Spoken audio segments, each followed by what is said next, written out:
Hi guys, I'm Rajkumar. I'm freelancer. Today பார்க்க போகிற videos என்னென்னு பார்த்தீங்க அப்படின்னா, கூகுள் ஆட்சன்ஸ்லேருந்து நான் எவ்வளோ ஏர்ன் பண்ணுறேன். ஒரு பிகினராக இருந்து ஃபஸ்ட் டைம் நீங்கள் கூகுள் ஆட்சன்ஸ்லேருந்து மணி மேக் பண்ணணும்னு நினச்சிங்க அப்படின்னா, நீங்கள் எப்படிலாம் ஒர்க் பண்ணணும் அப்படின்றது ஒரு டீட்டெயில்டான ஒரு வீடியோவாக இது இருக்கும். சரிங்களா? ஸோ 2025 நீங்கள் கூகுள் ஆட்சன்ஸ் மூலிமா இருந்து மணி மேக் பண்ண முடியுமானா, கண்டிப்பாக எல்லாராலையும் மணி மேக் பண்ண முடியும். சரிங்களா? பட் ஆனால் நீங்கள் 1 இயர் ரெவன்யூக்காக வேலை செய்யக்கூடாது. புரியுதுங்களா? அதாவது உங்கள்கிட்ட காசு இருந்தாலுமே கூட, அதாவது ஒரு கூகுள் ஆட்சன்ஸ் மானிட்டேஷன் ஆன அக்கௌண்ட்டை அல்லது ஒரு வெப்சைட்டை நீங்கள் காசு கொடுத்து வாங்க போகிறீங்கனாலுமே உங்களால் மணின்றது இனிஷியலில் மணி மேக் பண்ணவே முடியாது. இதுதான் உண்மையும் கூட. சரியா? ஸோ 1 இயர் உங்களுக்கு வெப்சைட்னா என்ன, வெப்சைட் எப்படி ஆர்டிக்கல் பண்ணணும், அதில் எப்படி எஸ்இஓ பண்ணணும், தென் பேக்லிங்க்னா என்ன, டொமைன் அத்தாரிட்டின்னு சொல்லிட்டு வெப்சைட்டு சம்மந்தமாக A to Z நீங்கள் எல்லாமே லேர்ன் பண்ணணும். புரியுதுங்களா? 1 இயரில் நீங்கள் என்ன லேர்ன் பண்ணுறீங்களோ அது நெக்ஸ்ட் இயர்லேருந்து உங்களுக்கு மணியாக கன்வெர்ட் ஆகும். புரியுதுங்களா? சரி, நம்ம டேரெக்டாக நம்மளோட டாபிக்குள்ளே வந்துடலாம். ஃபர்ஸ்ட் ஆஃப் ஆல் எனக்கு டுடே டாலர் எவ்வளோ கிடச்சிருக்கு அப்படின்னா 0.30 சென்ட்ஸ் வந்து எனக்கு வந்து கிடச்சிருக்கு. எஸ்டர்டே, அதாவது நேற்றுக்கு வந்து 0.31 சென்ட்ஸ் வந்து கிடச்சிருக்கு. லாஸ்ட்டு 7 டேஸில் கிட்டத்தட்ட $1.30 வந்து கிடச்சிருக்கு. திஸ் மந்தில் ஓவரலாக நம்ம எவ்வளோ ஏர்ன் பண்ணியிருக்கோம் அப்படின்னா $1.95 வந்து நம்ம வந்து ஏர்ன் பண்ணியிருக்கோம். சரிங்களா? தென் ஆக்சுவலி நேற்றுக்கு வந்து ரிப்போர்ட் வந்து கொடுக்க முடியல எனக்கு ஃபேவர்னு சொல்லிட்டு. ஸோ எஸ்டர்டே நேற்றுக்கு வந்ததுக்கான ரிப்போர்ட்ஸை இன்க்ளூடாக சேர்த்து நம்ம பார்த்துடலாம். தென் எஸ்டர்டே, அதாவது நேற்றுக்கு வந்தது பார்த்திங்கன்னா கிட்டத்தட்ட 1510 பேர் நேற்று நம்ம வெப்சைட்டுக்கு வந்திருக்காங்க. அதில் வந்து பார்த்திங்கன்னா கிட்டத்தட்ட 20 ஆடுகளுக்கு கிடந்ததால் நமக்கு கிட்டத்தட்ட 31 சென்ட்ஸ் வந்து நம்ம நேற்றுக்கு கிடச்சிருக்கு. சரிங்களா? ஸோ வந்திருக்கக்கூடிய டிராஃபிக் ஓவராலாக எல்லாமே இந்தியாவில் தான் நமக்கு வந்து கிடச்சிருக்கு. இந்தியாவிலேருந்து கிட்டத்தட்ட 1480 பேர் வந்திருக்காங்க 20 ஆடுகளுக்கு. தென் அது போக யுனைடெட் அரேபிஸ், தென் சிங்கப்பூர், ஸ்ரீலங்கா, தென் ஆஸ்திரேலியா வந்து பார்த்தாச்சுன்னா டயர் 1 கண்ட்ரி பொறுத்த வரைக்கும் நமக்கு யூசர்ஸ் மட்டும்தான் என்ட்ரி ஆகிருக்காங்களே தவிர ஆடுகளுக்குன்றது ஒன்றும் நடக்கலை. சரியா? தென் இதில் மைனூட்டாக பார்த்தீங்கன்னா தெரியும், யுனைடெட் அரேபியா, தென் சிங்கப்பூர், தென் ஸ்ரீலங்கா, அதாவது இந்த 2 கண்ட்ரியில் பார்த்தீங்கன்னா ஒவ்வொரு சென்ஸும், அதாவது 0.01 சென்ஸும் வந்துருக்கு இல்லையா? ஆடுகளுக்கே நடக்காமல் இது வந்து அமௌண்ட்டு வருது அப்படின்னும் போது மந்த் எண்டில் இன்வேலிட்னு சொல்லிட்டு மைனஸ் ஆகிடும். புரியுதுங்களா? ஸோ ஆடுகளுக்கு கணக்கில் வராத அமௌண்ட் வருது அப்படின்னாலே மைனஸ் ஆகிடும். ஸோ நீங்கள் இதெல்லாம் கணக்கில் எடுத்துக்க கூடாது. ஆடுகளுக்குன்றது இருந்தால் மட்டும்தான் ஜென்யூனாக இருக்குன்றது கன்ஃபார்ம் பண்ணிக்கணும். சரியா? சரி, இப்போ நம்ம டுடே டாபிக்குள்ளே வரலாம் மறுபடியும். ஏன்னா வந்து ஆக்சுவலி இது பகலில் நம்ம வீடியோ எடுத்துகிட்டு இருக்கோம் நண்பா. நைட்டு வந்து என்னால் சீரியஸாக சொல்கிறேன், எனக்கு ஃபீவர் ஓவர் ஹெவியாக போயிட்டுருக்கு. பேச முடியாதான், நான் இப்போவே பேசிகிட்டு இருக்கேன். சரிங்களா? ஸோ டே டு டேட்டில் அன்டைமில் நைட்டு லெவல் 40 லெவல் 50 இப்படி வீடியோ ஷூட் பண்ணி ஹெல்த் இஷ்யூஸ் பல ப்ராப்ளத்தை வந்துடுச்சு. புரியுதுங்களா? ஸோ அதனால் கொஞ்சம் ரெக்கவர் ஆகிற வரைக்கும் பகலில் கொடுக்கலான்னு சொல்லிட்டு தான் நான் இப்போ ரிப்போர்ட் கொடுத்துட்ருக்கேன். ஸோ இன்றைக்கி எனக்கு வந்து கிட்டத்தட்ட 1220 பேர் வந்திருக்காங்க. ஆல்மோஸ்ட் நைட்டு 12 மணிக்கு இன்னும் போதெல்லாம் 1000லேருந்து 2000 யூசர்ஸ் கூட வரலாம். நல்லா புரிஞ்சுக்கணும், கூகுள் ஆட்சன்ஸ் பொறுத்த வரைக்கும் இது வந்து நான் ஒரு எக்ஸ்பெரிமெண்ட்டாக எடுத்து ரன் பண்ணிட்டுருக்கேன். ஓகேங்களா? ஸோ எக்ஸ்பெரிமெண்ட் ஸ்டார்ட் பண்ணி கிட்டத்தட்ட 1 மந்த் எக்ஸாக்டாக கம்ப்ளீட் ஆகிடுச்சு. இது டிசம்பர் 2024 டிசம்பர் 1 எக்ஸ்பெரிமெண்ட்டு ஸ்டார்ட் பண்ணோம். கூகுள் ஆட்சன்ஸில் 1 சென்ட் ஃபார் டேவுக்கு 1 சென்டில் ஆரம்பித்து ஃபார் மந்த்துக்கு $1000 மேலே ஏர்ன் பண்ணுறதா நம்மளுடைய டார்கெட். சரிங்களா? ஸோ $1000 மேலே நான் என்றைக்கு ஏர்ன் பண்ணுறேன்னா அன்றைக்கி என்னோடய டொமைன் நேம் சொல்லுவேன், வெப்சைட் சொல்லுவேன் உங்களுக்கு. சரியா? அன்றைக்கி நான் எது போல் ஒர்க் பண்ணுறது நீங்கள் பார்க்கலாம். தென் அதுக்கு முன்னாடி யாரும் என்னுடைய வெப்சைட் நேம் கேட்க வேண்டாம். ஓகேவா? ஏன்னா இதுக்கு முன்னாடி நான் அப்படி தான் என்னுடைய ப்ரொஃபஷனலாக ரன் பண்ணக்கூடிய MrFool.comல நான் காமிச்சு, அதாவது எப்படி சொல்கிறது, நான் ஒரு பிகினருக்கெல்லாம் தெரிஞ்சுட்டு நீங்கள் உள்ளே வந்து ஒர்க் பண்ணணும்னு சொல்லிட்டு தான் நான் வெப்சைட் நேம் சொல்கிறேன். ஆனால் இது வந்து என்னுடைய காம்படிட்டர்ஸ் வந்து என்ன பண்ணுறாங்கன்னா, வேணும்னே வந்து VPN அண்டு ப்ராக்ஸிஸ்லாம் யூஸ் பண்ணி சைட்டை வந்து மிஸ்யூஸ் பண்ணுறாங்க, மைக்ரேட் பண்ணுறாங்க. புரியுதுங்களா? ஸோ நான் ஒரு வெப்சைட்டில் ஒரு ஆர்டிகல்ஸ் பப்ளிஷ் பண்ணுறேன்னா 10 நிமிஷம் கூட ஆகாது, ஆட்டோ பிளாகிங் போட்டு உடனே அவங்க அனதர் வெப்சைட்டில் வந்து பப்ளிஷ் பண்ணுறதுன்னு சொல்லிட்டு சைட்டை எப்படியெல்லாம் வச்சு செய்ய முடியுமோ அந்த அளவுக்கு பண்ணுறாங்க. புரிஞ்சுக்குங்க.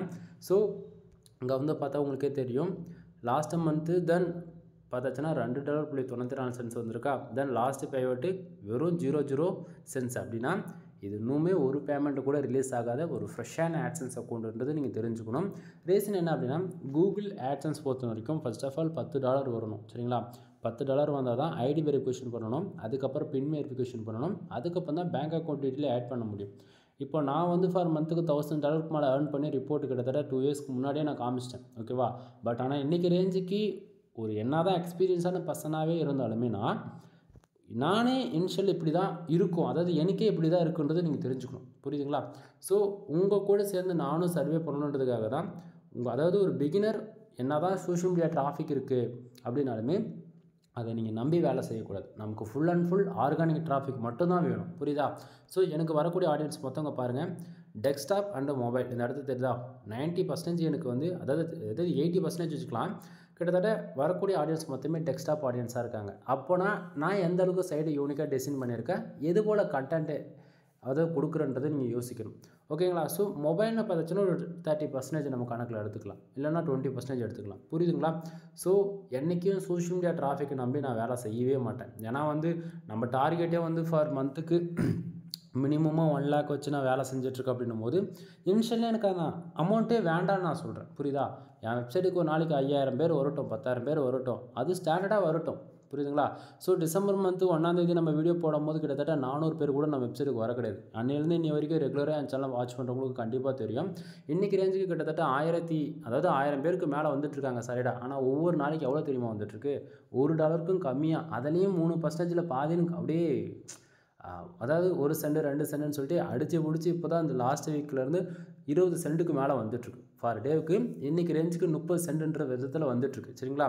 ஸோ 1200 பேருக்கு ஓவராலாக 27 பேர் ஆடை வந்து கிளிக் பண்ணியிருக்காங்க. 27 பேர் ஆடை கிளிக் பண்ணதால் கிட்டத்தட்ட எனக்கு 0.30 சென்ட்ன்ற விதத்தில் எனக்கு இன்றைக்கி வந்து கிடச்சிருக்கு.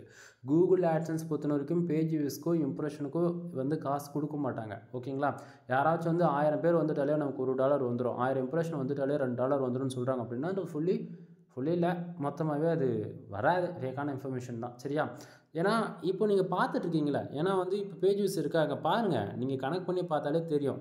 தென் லாஸ்ட்டு 7 டேஸில் இங்கே பாருங்கள் கிட்டத்தட்ட எவ்வளோ பேர் வந்திருக்காங்க? 11,000 பேர் வந்திருக்காங்க. 76 கிடுக்களுக்கு, அதாவது வெறும் $1, அதாவது $1.50 வந்திருக்கு. போதிக்குமா? அதாவது இது ஏன்னா இந்த இடத்த இப்படி சொல்ல வர அப்படின்றத நீங்கள் புரிஞ்சுக்கணும் நண்பா. டிராஃபிக் ஆர்கானிக்காக வர்றது பிரச்சனை கிடையாது. இந்தியாவை பேஸ் பண்ணி ஒர்க் பண்ணால் மணி வராது. இதுதான் சொல்ல முடியாத சொல்லிகிட்ருக்கேன். ரீசன் என்ன அப்படின்னா, இந்தியாவில் வந்து சிபிஎஸ்சின்றது ரொம்பவே கம்மியாக தான் இருக்கும். சரியா? அப்போ ஏன் ப்ரோ நீங்கள் மட்டும் வேலை செய்யணும்னு சொல்லி கேட்டிங்கன்னா, நல்லா புரிஞ்சுக்கணும். இந்த பேஜ் சிடிஆர் இருக்குது இல்லையா, இதுதான் ரொம்ப பெரிய ஒரு பிரச்சனையே. நம்ம என்ன தான் ஆர்டிகல்ஸ் கஷ்டப்பட்டு போடுறோம் ஒரு பக்கம் இருந்தாலுமே, இந்த பேஜ் சிடிஆர்ன்றது 10க்குள்ளே மெயின்டைனிங் பண்ணணும். புரியுதுங்களா? ஸோ இப்போ நான் வந்து டைம் கோட்டை டார்கெட் பண்ணி ஒர்க் பண்ணுறேன் அப்படின்னா, ஒரு 50 யூசர் வராங்க, அட்லீஸ்ட் ஒரு 20 பேர் வந்தாங்களா கூட அதில் ஒரே கிளிக் நடந்துட்டாலே எனக்கு $30ன்ற விதத்தில் கிடச்சிரும். புரியுதுங்களா? ஆனால் இங்கே பேஜ் சிடிஆர் வந்து 10க்கு மேலே போகக்கூடாது. அப்படின்னும் போது 250 பேஜுக்கே 2 ஆடு கிளிக் தான் நடக்கணும். அப்போ வரதே 30 பேர் தான், அதில் ஒரு ஆடு கிளிக் நடந்துட்டாலே முடிஞ்சு வச்சு அதாவது சிடிஆர் வந்து ஓவர் வேல்யூவேட்டாக போயிடும். ஸோ ஆட்சன்ஸ் அக்கௌண்ட்டுக்கு ஆட் லிமிட் இஷ்யூஸ் வரும். ஆட் லிமிட் விழுந்துருச்சு அப்படின்னா 1 மந்த்துக்கு ஆடு வந்து ஷோ பண்ண மாட்டாங்க. அது போக நமக்கு ஆட்சன்ஸ் அக்கௌண்ட்டே கூட க்ளோஸ் ஆகி போயிடும். இது போல் பல பிரச்சனை இருக்குது. ஆனால் நம்ம வந்து என்னென்னா, எனக்கு வந்து இந்தியாவில் தான் ஆடியன்ஸ் அதிகன்றதெல்லாம் நான் பார்க்க மாட்டேன். எனக்கு வந்து எந்த கண்ட்ரிலேருந்து வந்தாலுமே சரி, நான் ஒர்க் பண்ணக்கூடிய கேட்டகரிக்கு இந்தியாவிலேருந்து தான் ஆடியன்ஸ் வராங்கன்னா எனக்கு வரட்டும், பிரச்சனை கிடையாது. எனக்கு வந்து பேஜ் சிடிஆர் ஆவரேஜ் ஆகணும் இல்லையா? ஸோ அதுக்கான டிராஃபிக் வர்றதுக்கு தான் வழி என்னவோ அதே தான் நான் ஸ்டார்டிங் வந்து பார்ப்பேன். ஓகேவா? மணின்றது ஃபார் மந்த்துக்கே 1000 ஏர்ன் பண்ணலாம், ஃபார் மந்த்துக்கு $10,000 ஏர்ன் பண்ணலாம். அது 10 மாதம் வேலை செஞ்சாலும் ஒன்று தான், ஒரே மாதம் வேலை செஞ்சாலும் ஒன்று தான். கான்செப்ட் புரியுதுங்களா? ஸோ இன்ஷியலில் டிராஃபிக் வர்றதுக்காக மட்டும்தான் நம்ம வேலை செய்கிறோமா தவிர மணிக்காக நான் வேலை செய்ய கிடையாது. புரியுதுங்களா? ஸோ உங்களுக்கு இதுதான். எனக்கு வந்து ஒரு நாளைக்கு 1 சென்ட் தான் வருது, 5 சென்ட் தான் வருதுன்னு சொல்லிட்டு நீங்கள் டிமோட்டிவேட் ஆகவே கூடாது. ஓகேவா? ஸோ நமக்கு எவ்வளோ ரெவன்யூ வருதுன்றது ஒரு பக்கம் இருந்தாலுமே, நாம் கரெக்டாக வேலை செய்கிறோமா, நமக்கான ஆடியன்ஸ் கரெக்டாக தான் இருக்காங்களா அப்படின்றத அதை நீங்கள் யோசிக்கணும். அதை விட்டுட்டு சும்மா நான் வந்து மாதத்துக்கு வந்து 5 போஸ்ட்டு தான் போட்டேன், மாதத்துக்கு ஒரு 150 போஸ்ட் போட்டேன், எனக்கு டிராஃபிக் வரேன்னா பேசவே கூடாது. நான் ஒரு நாளைக்கு 7 போஸ்ட்டு போட்டுட்ருக்கேன். ஓப்பனாக சொல்கிறேன், 7 போஸ்ட்டு போட்டுட்ருக்கேன். ஃபார் இயருக்கு மினிமமாக 1500 to 3000 ஆர்டிக்கல் டார்கெட்டு நம்மளுது. எப்போயுமே எந்த வெப்சைட் நம்ம ரன் பண்ணாலுமே இது போல் ஒரு எக்ஸ்பெரிமெண்ட்டை நான் ஒன்று உங்களுக்கு ஒரு ரிப்போர்ட் கொடுக்குறேன் அப்படின்னாலே இதுதான் டாஸ்க்காக நம்ம வச்சு பண்ணிகிட்ருப்போம். புரியுதுங்களா? நான் வந்து இப்போ 3000 ஆர்டிக்கல் ஃபார் இயருக்கு நீங்கள் போடுங்க அப்படின்னா நீங்கள் யாரும் போட மாட்டீங்க. ஓகேவா? பட் ஆனால் அதில் என்ன தெரியுமா ட்விஸ்ட் இருக்குது? ஒவ்வொரு ஆர்டிக்கலும் கூகுள் இன்டெக்ஸ் ஆக அதுக்கு நீங்கள் கொடுக்கக்கூடிய inter link, out bond link, crawling increase பண்ணி கூகுளில் 3000 ஆர்டிக்கலில் 1000 ஆர்டிகல்ஸ் ஏதோ ஒரு பேஜஸில் மொதல் 10 பிளேஸ்க்குள்ளே ரேங்க் ஆகிட்டுருக்கும். புரியுதுங்களா? அப்போ 3000 ஆர்டிகல்ஸில் அட்லீஸ்ட் அந்த 500 ஆர்டிகல்ஸ் ஆச்சு ரேங்க் ஆகாதா? இப்படி ஒரு கணக்கை நீங்கள் பார்க்கணும். ஓகேங்களா? அப்போ ஃபார் டேவுக்கு 500 பேருன்னும் போது நீங்கள் 2 வருஷம் இது போல் நீங்கள் கஷ்டப்பட்டு வேலை செஞ்சுட்டாவே அப்போ 1000 பேர் சாலிடாக வந்துடுமே. அப்போ ப்ரோ 1000 பேர் வந்தாலுமே நமக்கு வந்து ரெவன்யூன்றது $1க்கும் கம்மியாக தான் வருது. அப்புறம் எப்படி ப்ரோ இது மேனேஜ் பண்ண முடியுமானா நண்பா, அங்கே தான் ட்விஸ்ட் இருக்குது. நமக்கு இந்தியாவிலேருந்து ஆடியன்ஸ் வர வைக்கிறோம் அப்படின்றதாலுமே நான் இந்தியான்னு பர்டிகுலராக சொல்ல வரல. நீங்கள் எந்த கண்ட்ரி டார்கெட் பண்ணாலுமே இந்தியா விட்டு வெளியே போயிட்டாலே சரி, US, UK, Australia, Canada, Singapore, France, Qatar, Germany, இதுபோல் எந்த கண்ட்ரியில் நீங்கள் டார்கெட் பண்ணாலுமே ஒரு கிளிக்கு நடந்தாலே $20 $30 கிடைக்கும் அன்றைக்கி ரேஞ்சுக்கு. புரியுதுங்களா? ஸோ இனிஷியலில் நமக்கு என்ன வருமோ, எந்த டாபிக் எடுத்து நம்ம ஒர்க் பண்ணால் நமக்கு, அதாவது டயர்டே ஆகக்கூடாது. எம்ம நாள் ஒர்க் பண்ணாலும் நான் ஒர்க் பண்ணுவேன்பா, எனக்கு நிறைய இன்ஃபர்மேஷன், அதாவது எக்ஸாமுக்கு நான் ஒரு டெம்பிளுக்கு போகிறேன், அங்கே என்னென்ன பார்த்து ஒரு ஃபோட்டோவாக கேதர் பண்ணி அதை பற்றி சம் இன்ஃபர்மேஷன் எழுதுறது. இல்லை உங்களுக்கு ஃபுட்டு பிடிக்குன்னா நான் இது போல் சாப்பிட்றேன், எப்படி டயட் இருக்கேன், நான் எப்படி பாடி ஃபிட்டாக வச்சுக்கிறேன், ஜிம்முக்கு போய்ட்டு, அது போல் உங்களுடைய ஃபேஷன் என்னவோ அதில் கண்டென்ட் ரைட் பண்ணுங்கள். அதை விட்டுட்டு இப்போ நான் சொல்லுவேன், நான் வந்து ஹெல்த் அண்ட் ஃபிட்னஸில் ஒர்க் பண்ணேன், நல்ல ஒரு ஐசிபிசி கீவேர்ட்ஸு, அதனால் நல்ல காஸ்ட் ஒர்க்குக்கு ரெவன்யூ அதிகமாக வரும்னு சொல்லுவேன். அதில் டெக்கில் ஒர்க் பண்ணுங்கள், நிறைய பேர் தேடுவாங்க டே டு டேட்டில், அதையும் சொல்லுவேன். இன்சூரன்ஸ்லாம் பேஸ் பண்ணி ஒர்க் பண்ணிங்கன்னா ரெவன்யூ அதிகமாக வரும்னு சொல்லுவேன். பட் ஆனால் தெரியாத டாபிக் பற்றி தெரிஞ்சுக்கிறதுக்கே உங்களுக்கு 6லேருந்து 1 இயர் ஆகிடும். அதாவது 6 மாதத்துலேருந்து 1 இயர் வந்து ஆகிடும். அப்படின்னும் போது தெரியாத டாப்பிக்கை தெரிஞ்சுக்கிட்டு ஒர்க் பண்ணுறது டைம் டிலே ஆக தான் செய்யும். அதுக்கு தெரிஞ்ச டாப்பிக்கில் ஒர்க் பண்ணி ஆடியன்ஸை வர வச்சுட்டோம் அப்படின்னா, ஆடியன்ஸ் வரவங்க, அதாவது அந்த பர்டிகுலர் டாபிக்ஸ்க்கு ஆடியன்ஸை திருப்பி வந்துகிட்டே இருப்பாங்களா. ஸோ நம்ம என்ன பண்ண போகிறோம், அதுக்கப்புறம் புதுசாக தெரிஞ்சுக்கிட்டு ஒர்க் பண்ணும்போது ஷார்ட் அண்ட் டைமில் மணின்றது அதிகமாகவே ஏர்ன் பண்ணிடலாம். புரியுதுங்களா நண்பா? நம்ம சொல்கிறத வந்து திருப்பி சொல்கிறோன்னு நீங்கள் நினைக்கலாம். ரியாலிட்டி என்னான்றது தெரிஞ்சுக்குங்க, சரியா? தான் உண்மை. அடுத்ததாக வந்து பார்த்திங்க அப்படின்னா, கூகுள் ஆட்சன்ஸில் இந்த மேலே இருக்கக்கூடிய இந்த ப்ளூ கலர் பாக்ஸ் எப்படி ஒர்க் ஆகுதுன்றதை நான் சொல்லிடுறேன். ஃபர்ஸ்ட் ஆஃப் ஆல் டுடே செக்ஷனில், இந்த செக்ஷனில் நமக்கு எவ்வளோ ரெவன்யூ வந்தாலுமே திஸ் மந்தில் பாருங்கள் $1.95 இருக்கு இல்லையா, அந்த செக்ஷனில் 1 ஹவருக்கு ஒன்ஸு எக்ஸாக்டிங்காக நமக்கு எவ்வளோ ரெவன்யூ வந்தாலுமே, அது 1 சென்ட் வந்தாலும் சரி, $10 வந்தாலும் சரி, $1000 வந்தாலும் சரி, $1,00,000 வந்தாலுமே சரி, கரெக்டாக 1 ஹவருக்கு ஒன்ஸ் வந்து திஸ் மந்தில் அப்டேட் ஆகி காமிக்கும். புரியுதுங்களா? இன்னும் துல்லியமாக சொல்லணும் அப்படின்னா 45 மினிட்ஸ்க்கு ஒன்ஸ் வந்து அப்டேட் ஆக ஸ்டார்ட் ஆகிடும், சரியா? தென் அதே போல் டுடே டாலர் தான் எஸ்டர்டேவில் வந்து காமிச்சிட்ருக்கு. அது எப்படின்னா, நைட்டு 12 மணிக்கு மேலே இந்த டுடேவில் எவ்வளோ வந்தாலுமே கரெக்டாக 12:05 இந்த பேஜை நீங்கள் ரீஃப்ரெஷ் பண்ணுறீங்க அப்படின்னா, டுடேவில் இருக்கக்கூடிய இந்த செக்ஷனில் 00 ஆகிட்டு அப்படியே என்ன ஆகுனா எஸ்டேக்கு வந்துடும். எஸ்டேவில் இருக்கக்கூடிய இந்த அமௌண்ட் என்ன ஆகும் அப்படின்னா லாஸ்ட்டு 7 டேஸ்க்கு போய் ஆட் ஆகிடும். ஓகேவா? திஸ் மந்தில் எந்த சேஞ்சஸ் இருக்காது, ஏன்னா அது 1 ஹவருக்கு ஒன்ஸ் வந்து அப்டேட் ஆகிடுன்றதால, சரியா? தென் திஸ் மந்தில் இருக்கக்கூடிய அமௌண்ட்டு எப்போடா இந்த பேலன்ஸ்ன்ற இந்த செக்ஷனுக்கு மூவ் ஆகும் அப்படின்னா, கரெக்டாக மந்த் டே 1ல் ஆரம்பித்து மந்த்து 28 அல்லது 31 மந்த் எண்டு எவ்வளவோ அது வரைக்கும் ஒவ்வொரு நாளும் வரக்கூடிய ரெவன்யூ வந்து இதில் ப்ளஸ் பண்ணி காமிச்சிட்டே இருக்கும். மந்த்து அதாவது டே 1ல் ஆரம்பித்து மந்த் எண்டு வரைக்கும், சரியா?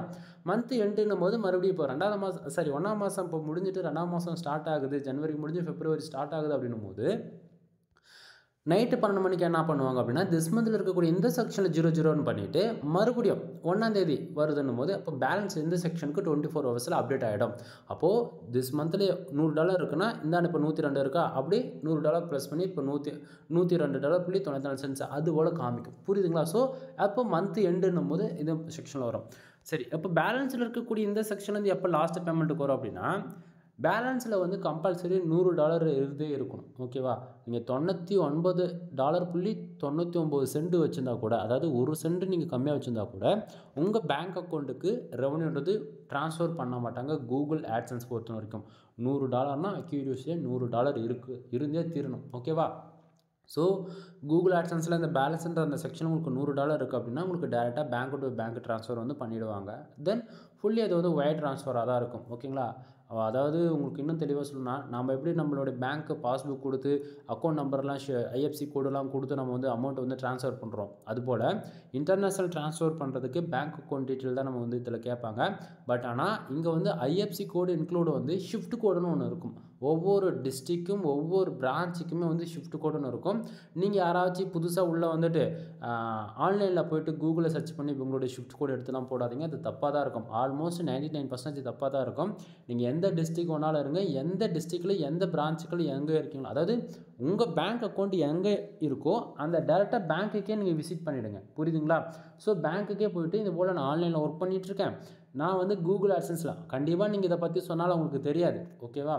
ஸோ எனக்கு இன்டர்நேஷ்னல் ட்ரான்சாக்ஷன் நடக்கும். எக்ஸாம்பிளுக்கு யூடியூப் சேனல் நீங்கள் ரன் பண்ணுறீங்க அப்படின்னா உங்களுக்கு வந்து யுனைடெட்ஸ்லேருந்து வரும். அதுவே நீங்கள் ஆட்சன்ஸ் வெப்சைட் சம்மந்தமாக நீங்கள் ரன் பண்ணிட்டுருக்கீங்களா, உங்களுக்கு சிங்கப்பூர்லேருந்து அமௌண்ட் வந்து ட்ரான்ஸ்ஃபர் பண்ணுவாங்க. புரியுதுங்களா? ஸோ எனக்கு வந்து டைனூன் கண்ட்ரிலேருந்து ரெவன்யூ வரும்போது எனக்கு அமௌண்ட்டை ட்ரான்ஸ்ஃபர் பண்ணுறதுக்கு வந்து ஷிஃப்ட் கோடு வேணும்னு சொல்லுங்கள். ஷிஃப்ட் கோடு, ஓகேங்களா? ஸோ உங்கள் பிரான்ச்லேருந்து கண்டிப்பாக உங்களுக்கான ஷிஃப்ட் கோடு வந்து கொடுப்பாங்க. மோர் தென் இப்போ வர பாஸ்புக்கெலாம் பிரிண்ட் ஆகியே வருது. இல்லைனா உங்களுடைய பேங்க்கை வந்து விசிட் பண்ணி நீங்கள் ஷிஃப்ட் கோடு வாங்கிக்கிங்க. கண்டிப்பாக அது இருந்தால் தான் ஃபண்டுன்றது ட்ரான்ஸ்ஃபர் பண்ண முடியும். ஓகேவா? சரி, இப்போ மேலே இருக்கக்கூடிய இந்த ஏர்னிங் செக்ஷன் வந்து எப்படி பேக் ஹேண்டில் ஒர்க் ஆகுது அப்படின்றது ஒரு சின்ன கிளாரிஃபிகேஷன் கிடச்சிருக்கும்னு நான் நினைக்கிறேன். அடுத்தது இந்த டுடே டாலர் வந்ததுக்கான மெயின் ரீசன் என்னன்றது கொஞ்சம் டீப்பாக பார்ப்போம். அதுக்கு முன்னாடி நான் உங்களுக்கு வந்து பேஜ் ரீஃப்ரெஷ் பண்ணி காட்டுறேன். ஏன்னா நிறைய பேர் வந்து நான் கொடுக்கக்கூடியது ஃபேக்கான ரிப்போர்ட்டு ஸ்க்ரீன்ஷாட்னு சொல்லிடுவீங்களா, அதுக்காக தான் இப்போ நான் பேஜ் ரீஃப்ரெஷ் பண்ணி காமிச்சிட்டேன். சரிங்களா? தென் இப்போ வந்து பார்த்தீங்கன்னா 30 சென்ட் இந்த இடத்த 31 சென்ட்டாக காட்டுது. கான்செப்ட் புரியுதுங்களா? நான் தான் சொன்னேன்ல 1 ஹவருக்கு ஒன்ஸ் வந்து இது அப்டேட் ஆகிட்டே இருக்கணும். அதுபோல் தான் நண்பா எல்லாமே அப்டேட் ஆகிட்டே இருக்கும். சரிங்களா? சரி, இப்போது இந்த 0.31 சென்ட்ஸ் வந்ததுக்கான ரீசன் என்ன அப்படின்னா, கூகுள் அட்சன்ஸ் பொறுத்த வரைக்கும் நமக்கு பேஜ் வியூஸ்க்கும் இம்ப்ரெஷனுக்கும் ரெவன்யூ வராதுன்றது நான் ஸ்டார்டிங்கே சொல்லிட்டேன். அப்போ எதுக்கு காசு வந்திருக்கு? கீழே பாருங்கள், 1240 பேர் பேஜ் வியூஸ் இருக்கு இல்லையா? ஸோ அந்த கீழே கிளிக்ஸ் போட்டு 27 இருக்கு இல்லையா? அப்படின்னா என்னோடய வெப்சைட்டுக்கு 1240 பேர் வந்திருக்காங்க. அதில் 27 பேர் தெரிஞ்சோ தெரியாமல் ஆடு கிளிக் பண்ணியிருக்காங்க நம்ம வெப்சைட்டில் வரக்கூடிய விளம்பரங்கள். ஸோ அது கிளிக் பண்ணதால் நமக்கு 0.31 சென்ட்ஸ் வந்து நமக்கு வந்து கிடச்சிருக்கு. சரியா? சரி, பக்கத்தில் இருக்கக்கூடிய இந்த பேஜ் அறிவியும் சிபிசி எதை பொறுத்து வருதுன்னா, ஒரு யூசர் தெரிஞ்சோ தெரியாமல் நம்ம வெப்சைட்டில் வரக்கூடிய ஆடு கிளிக் பண்ணாரு அப்படின்னா 0.25 சென்ட்ஸ் வந்து கிடைக்கணும். ஓகேங்களா? பட் ஆனால் நமக்கு அவ்வளோ கிடைக்கல. கீழே பாருங்கள், சிபிசி எவ்வளோ இருக்குது? 0.01 சென்ட்ஸ் இருக்குது. அப்படின்னா ஒரு ஆடு கிளிக் நடந்தால் 0.01 சென்ட்ஸ் வந்து கிடைக்குது. ஓகேவா? அப்போனா ப்ரோ 27 ஆடு கிளிக்கு 27 சென்ட்ஸ் தான் ப்ரோ கிடச்சிருக்கணும். அது எப்படி ப்ரோ 31 வந்துச்சுன்னு சொல்லி கேட்டிங்கன்னா, ஏதோ ஒரு கிளிக்கு 2 கிளிக்கு 1 சென்ட்லேருந்து 2 சென்ட். ஓகேங்களா? ஸோ இப்படி வரும். ஏன்னா இங்கே வந்து ஆவரேஜ் பண்ணி தான் காட்டுமா தவிர எக்ஸாக்டிங் கிளிக்ஸ்க்கான அமௌண்ட் வந்து காட்டாது. ஓகேவா? தென் இம்ப்ரெஷன் கிட்டத்தட்ட 1640 பேருக்கு 2840 இம்ப்ரெஷன் வந்து நமக்கு வந்து கிடச்சிருக்கு.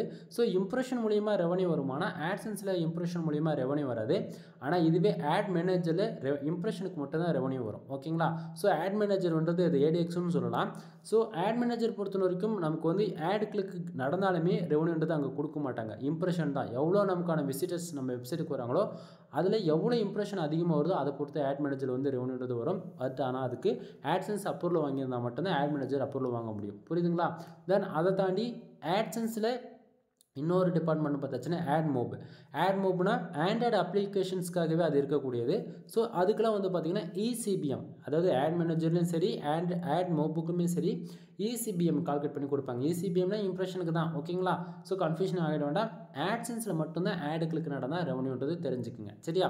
தென் பேஜ் சிடிஆர் இப்போவே 2.18% இருக்குது. ஓகே, பிரச்சனை இல்லை. பட் ஆனால் 10க்கு மேலே போனாலும் எனக்கும் பிரச்சனை தான். சரியா? ஸோ இப்போ ஓரளவுக்கு ஐடியா கிடச்சிருக்குன்னு நினைக்கிறேன். ஸோ எஸ்டே நான் ஸ்டார்டிங்கே காமிச்சேன், 1 மோர் காட்டுறேன். 1500 பேர் வந்திருக்காங்க. இந்த 0.31 சென்ட்ஸ் வந்ததுக்கான ரீசன். ஸோ 20 ஆடு கிளிக்கு இங்கே பாருங்கள், சிபிசி 0.02 சென்ட்ஸ் நான் சொன்னாலே அது போல தான். இது கொஞ்சம் அப்பப்போ அப்டேட் ஆகிட்டே இருக்கணும்பா. புரியுதா? சரி, அடுத்ததாக டுடேவில் நமக்கு 0.31 சென்ட்ஸ் வந்துருக்குல்ல, அதுக்கு பார்த்தாங்கன்னா டிராஃபிக்கு ஃபுல்லி யுனைடெட்ஸ், தென் யுனைடெட்ஸ் அரபி, தென் மலேசியா, ஸ்ரீலங்கா, தென் இந்தியா. அதில் எப்படி சொல்கிறது, யுனைடெட்ஸ் அரபிலேருந்து பார்த்தாச்சுன்னா ஒரு கிளிக்கு 11 பேஜுக்கு ஒரு ஆடு கிளிக் நடந்திருக்கு. 0.01 சென்ட்ஸ் வந்து கிடச்சிருக்கு. தென் அதில் இந்தியாவில் தான் ஆல்மோஸ்ட் 1210 பேர் வந்திருக்காங்க இந்த டைமுக்கு. ஓகேங்களா? ஸோ இது வந்து நைட்டு 12 மணிக்குள்ளே இன்னுமே டபுளாகவும் ஆகலாம், இல்லை ஆல்மோஸ்ட் ஒரு 500 யூசர்ஸ்க்கு முன்ன பின்ன இருக்கலாம்னா வச்சுக்கலாம். ஒரு தோராயமாக தான் நான் சொல்லிட்டு இருக்கேன். தென் எஸ்டே கிட்டத்தட்ட நேற்றுக்கு 1480 பேர் வந்திருக்காங்க. அப்படின்னும் போது இன்றைக்கி அந்த ஈக்குவலுக்கு வருன்றது ஒரு கெஸ்ஸிங், அவ்வளோதான். சரியா? சரி, தென் இவ்வளோ தான். ஓகேங்களா? ஏன்னா வந்து $1 கம்மியாக வருது. நான் பேசினா உங்களுக்கு வெறுப்பாக இருக்கிற போல் இருக்கலாம். ஓகேவா? ஸோ இதுவே ஃபார் டேவுக்கு $10 பார்க்கும்போதோ $100 பார்க்கும்போதோ ஃபார் டேவுக்கு $500 பார்க்கும்போதோ நான் சொல்லக்கூடிய இன்ஃபர்மேஷன் நீங்கள் கேட்பீங்க. சரிங்களா? ஸோ இன்றைக்கி இது போதிக்கும். தென் இது போக இங்கே வந்து நான் மேனுவல் ஆட் வச்சுருக்கேன். ஸோ ஆட்ஸுக்கு வந்து நேம் பார்த்தீங்கன்னா வேர்ட்ப்ரெஸ் ரெஸ்பான்சிவ்னு வச்சுருக்கேன். ரெஸ்பான்சிவ் தான். ஸோ அதுக்கு இம்ப்ரெஷன் வந்து பார்த்தீங்கன்னா கிட்டத்தட்ட இம்ப்ரெஷன் 121 இம்ப்ரெஷன் வந்து கிடச்சிருக்கு. பட் ஆனால் 0.01 சென்ட்ஸ் வந்து காட்டுது கிளிக்கு நடக்காமல். ஸோ இதெல்லாம் இன்வாலிட் மந்த் எண்டில் போயிடும். தென் கிராஃப் டீட்டெயில் பார்த்தா உங்களுக்கே தெளிவாக தெரியும். 7ஆம் தேதியிலேருந்து இன்றைக்கி டேட்லேருந்து அப்படி கொஞ்சம் கொஞ்சமாக அப்பாயின்ட் போயிட்டுருக்கு. நான் தான் சொன்னேன்ல, நமக்கு ஃபர் டேக்கு 20 சென்ட்ஸ்க்கு மேலே வர ஆரம்பிச்சிருக்குன்னு சொல்லிட்டு. இதுதான், மற்றபடி வேறு ஒன்றும் இல்லை. இங்கே ஏஎம்பி வந்து ரெக்கமெண்ட் பண்ணது அது எனக்கு தேவைப்படாது இப்போதைக்கு. சரிங்களா? ஸோ கண்ட்ரிஸ் வைஸ் லாஸ்ட் 7 டேஸில் அதிகமானு பார்த்துச்சுன்னா இந்தியா, யுனைடெட்ஸ் அரபியில் வந்து பார்த்துச்சுன்னா நமக்கு, அதாவது இந்தியாவில் வந்து அதிகமான ரெவன்யூ, வேறு எதுவும் சொல்கிறதுக்கு இல்லை. ஓகேவா?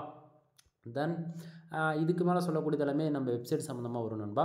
நீங்கள் யாராவது கூகுள் ஆட்சன்ஸ் அப்போலோக்காக ட்ரை பண்ணிட்டுருக்கேன் அப்படின்னா நம்மக்கிட்ட கன்னட ரைட்டிங் சர்வீஸ் அவைலபிள் இருக்குது. ஃபார் ஆர்டிக்கல் வந்து நம்ம 200 கொடுத்துட்ருக்கோம். ஓகேங்களா, மினிமம் வேர்ட்ஸ் வந்து 1500 வேர்ட்ஸ்லேருந்து 2000 வேர்ட்ஸ் வரைக்கும் நம்ம ப்ரொவைட் பண்ணிட்டுருக்கோம். உங்களுக்கு யாருக்காச்சும் கன்னட ரைட்டிங் சர்வீஸ் தேவைப்படுது அப்படின்னா நீங்கள் தாராளமாக என்ன ஹையர் பண்ணி வாங்கிக்கலாம். தென் அதில் ஆஃபர்ஸ் வந்து என்ன போகுது அப்படின்னா, நீங்கள் யாராச்சும் 10 ஆர்டிகல்ஸ் மேலே வாங்குறீங்க அப்படின்னா உங்களுக்கு ஜென்ரல் ப்ளஸ் ப்ரீமியம் தீம்ஸ் வந்து ஃப்ரீயாகவே வித் லைஃப் லாங் ஆக்டிவேஷன் கீயோட நான் ஃப்ரீயாக லைசன்ஸ் கீயை வந்து ஆக்டிவேட் பண்ணி கொடுக்குறேன். சரிங்களா, ஸோ 10 ஆர்டிகளுக்கு மேலே வாங்கினா ஓகேங்களா, அதாவது 2000 பே பண்ணி வாங்கினா ஃப்ரீயாக கிடச்சிடும். அதுவே நீங்கள் 30 ஆர்டிகல் வாங்குறீங்க அப்படின்னா general plus premium themes include வந்து பார்த்தீங்க அப்படின்னா உங்களுக்கு 300 பேக்லிங்க்கு ஃப்ரீயாக வந்து நம்ம வந்து கொடுத்துட்ருக்கோம். ஓகேங்களா, ஸோ இது போல் ஆஃபர்ஸ் மேலே ஆஃபர்ஸ் போயிட்டுருக்கு. உங்களுக்கு யாருக்காச்சும் கன்னட ரைட்டிங் சர்வீஸ் வேணும் அப்படின்னா நீங்கள் வாங்கிக்கலாம். பட் ஆனால் ஒன்று, நீங்கள் மொத்தமாக தான் வாங்கணும்னு அவசியம் கிடையாது. ஓகேங்களா, ஆஃபர் கிளைம் பண்ணுறதா இருந்துச்சுன்னா நீங்கள் மொத்தமாக வாங்கலாம். பட் ஃபஸ்ட் டைம் வாங்க போகிறீங்க அப்படின்னா ஒரே ஒரு ஆர்டிகல் சாம்பிளுக்கு நீங்கள் வாங்கி பார்த்துட்டு உங்களுக்கு 100% சாட்டிஸ்ஃபைடானா மட்டும் நீங்கள் ஃபர்தராக ஆர்டர் வந்து நீங்கள் கொடுக்கலாம், இல்லைனா வேண்டியதில்லை. சரியா, தென் இது போக வந்து வெப்சைட் வந்து பில்டு பண்ணி கொடுத்துட்ருக்கோம். 3 விதமான பேக்கேஜ் இருக்குது. சரிங்களா, 7000 ரூபாய், 15000 ரூபாய், 25000 ரூபாய். ஒவ்வொரு பேக்கேஜில் ஒவ்வொரு பெனிஃபிட்ஸ் இருக்குங்க. கால் பண்ணுங்கள், கண்டிப்பாக ஃபர்தரான இன்ஃபர்மேஷன் வந்து உங்களுக்கு நான் சொல்கிறேன். சரியா, தென் இது போக வந்து பார்த்தீங்கன்னா பேக்லிங்க் சர்வீஸ் அவைலபிள் இருக்குது. கூகுளில் ஒரு வெப்சைட்டை ரேங்க் ஆகிறதுக்கும் சரி, டிராஃபிக் அதிகமாக வர வைக்கிறதுக்கோ சரி, இது ரெண்டுத்துக்குமே மெயின் ரோலாக இருக்கக்கூடியது பேக்லிங்க் ஃபார் ஒன்லி. அது இல்லாமல் கூகுள் பொறுத்த வரைக்கும் ஒவ்வொரு 6 மந்த்து ஒன்ஸ் வந்து ஒரு கோர் அப்டேட் வரும். சரிங்களா, ஸோ நம்ம வெப்சைட் எதாவது வந்து பார்த்து போட்டிருந்துமே நம்ம சைடு திடீர்னு பர்ஃபார்மன்ஸ் வைஸ் குறையுதுன்னும் போது பேக்லிங்க் இருக்குது அப்படின்னா நம்ம சைடு வந்து அதாவது எப்படியாப்பட்ட கோர் அப்டேட்லாம் தப்பிச்சுடுன்றது தான் நான் அந்த இடத்த இன்டெரக்டாக சொல்ல வரேன். புரியுதுங்களா, தென் இது பக்கம் வெப்சைட்டுக்கு டொமைன் அத்தாரிட்டி ஏற்றி கொடுத்துட்ருக்கோம், டொமைன் ரேட்டிங் வந்து பண்ணி கொடுத்துட்ருக்கோம், பேஜ் அத்தாரிட்டி ஏற்றி கொடுத்துருக்கிறது போல் A to Z வெப்சைட் சம்மந்தமாக நம்ம பண்ணி கொடுத்துட்ருக்கோம். அது இல்லாமல் கஸ்டம் பில்டு தான் நம்ம பண்ணிப்போம். ஓகேங்களா, இப்போ வேர்ட்பிரஸில் வேணால் வேர்ட்பிரஸ் இல்லை, PHP ஸ்கிரிப்டில் வேணால் PHP ஸ்கிரிப்ட், இது போல் கஸ்டம் பில்டு நம்ம பண்ணி கொடுத்துட்ருக்கோம். தென் இது போக வெப்சைட்டுக்கு உங்களுக்கு ஏதாவது on page SEO, off page SEO இல்லை வெப்சைட் கஸ்டமைஸ் பண்ணி கொடுக்குறது, இல்லை உங்களுக்கு வெப்சைட் வந்து A to Z ஸ்க்ராட்ச்லேருந்து லேர்னிங் பண்ணணும் அப்படின்னா இது போல் A to Z நிறைய ஆன்லைன் கிளாஸஸ்மே அவைலபிள் இருக்குது. ஒன் டைம் கால் பண்ணி கன்சல்ட் பண்ணுங்கள். கீழே டிஸ்கிரிப்ஷனில் வாட்ஸ்அப் அண்ட் டெலகிராம் என்னுடைய கான்டாக்ட் நம்பர் முதல் கொண்டு கொடுத்துருக்கேன். கால் பண்ணி உங்களுக்கு ஏதாச்சும் டவுட்டாக இருக்குனாலுமே நீங்கள் கேட்டுக்கலாம். ஓகேங்களா, முக்கியமாக டைமிங் இம்பார்ட்டன்ட் கிடையாது. எந்த டைமுக்கு உங்களுக்கு நீங்கள் வீடியோஸ் பார்க்குறீங்களோ அப்போ கால் பண்ணுங்கள். கண்டிப்பாக எங்கிட்ட உங்களுக்கு ரீப்ளைன்றது ஒன்று இருக்கும். சரிங்களா, தென் வீடியோ முடிச்சுக்கலான்னு நினைக்கிறேன். தென் வீடியோ முடிக்கிறதுக்கு உங்களுக்கு ஏதாவது இந்த வீடியோவில் சந்தேகம் இருந்தாலும் சரி, இல்லை உங்களுக்கு வெப்சைட் சம்மந்தமாக ஏதாவது சந்தேகம் இருந்தாலும் சரி, A to Z எதுவாக இருந்தாலும் கால் பண்ணி நீங்கள் கேட்டுக்கங்க. சரிங்களா, எனவே தேங்க்யூ ஃபார் வாட்சிங். ப்ளீஸ் சப்ஸ்கிரைப் நண்பா.